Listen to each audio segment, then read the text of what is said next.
আমি তো প্রথমত ইন্টার পর্যন্ত মাদ্রাসায় পড়েছি। আমার আব্বা আমার কমিউনিটির অত্যন্ত রক্ষণশীল একজন আলেম ছিলেন।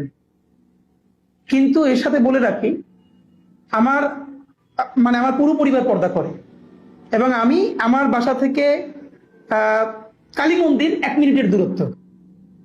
দুইটা ঘটনা সে খুব মনে পড়ে।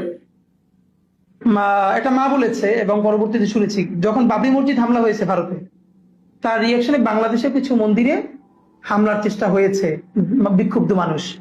আমার আব্বা হলেন আমার উপজেলা মসজিদের ইমাম সমিতির সভাপতি। ইমামদেরকে নিয়ে কমিটি কইরা আব্বা রাতের পর রাত মন্দির পাহারা দিতেন। তিনি মনে করতেন যে জালেম না, তার বিরুদ্ধে জুলুম করাও আর একটা জালেম জুলুম। কারণ ভারতে যে বাবরি মসজিদ ভাঙছে সেই তো এখানে নাই, সুতরাং সেইটার প্রশ্নে এখানে মন্দির হামলা করাও আর একটা জুলুম, জুলুমের বিপরীতে জুলুম করা যাবে না। এবং আমার বাপের এইটা করার জন্য কোনোদিন সেকুলার হওয়া লাগে নাই, এইটা তার ইমানি দায়িত্ব মনে করে করছেন। আমার মা এরকম একজন পর্দানশীল মানুষ, কিন্তু আমি আজকে বলতে পারি আমার এলাকার অনেক হিন্দু মাসে পিসির গহনা আমার মায়ের কাছে গচ্ছিত থাকে। এই জন্য তো আমার মায়ের কোনোদিন পুজোর নাড়ু খাওয়া লাগে নাই। এই যে আমার মাকে এরকম করেই তারা সম্মান করে, আবার আমরা তাদেরকে তাদের মতো করে সম্মান করি। এবং দেখেন বাংলাদেশে কি পরিমাণ এইগুলো নতুন সাম্প্রদায়িক সম্প্রীতি ছড়ানোর জন্য করা হয়, যা জীবনে লাগে নাই। আমার বাসার 5 মিনিটের দূরত্বে মিনিমাম 5টা মন্দির। আজীবন দেখে বড় হয়েছি, যখনই মাগরিবের আজান পড়তো বা কোনো আজান পড়তো, ওই সময়টা অনার কইরা মন্দিরগুলো কিছুক্ষণ ঢাক বাজানো বন্ধ রাখতো।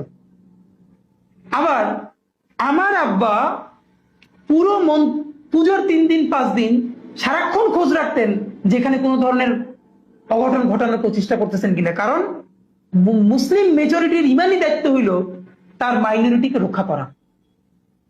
সেই জন্য তো আমার বাপের গিয়া নকুল দানা খাওয়া লাগে নাই। এইগুলো ঢাকা বিশ্ববিদ্যালয়ে করানো হয়েছে। কেমনি করানো হয়েছে যে আপনি হোলি উৎসব ঢাকা বিশ্ববিদ্যালয়ে খুব সুন্দর করে সেলিব্রেটেড হবে, হওয়ার মধ্যে কোনো সমস্যা নাই।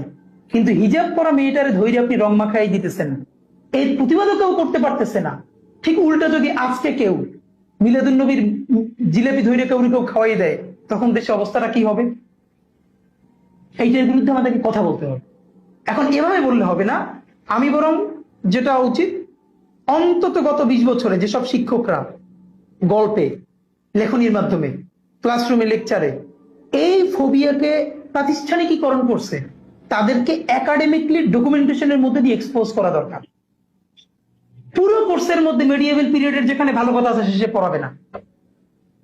এবং আরেকটা বলি, বাংলাদেশের পাবলিক বিশ্ববিদ্যালয়ের শিক্ষক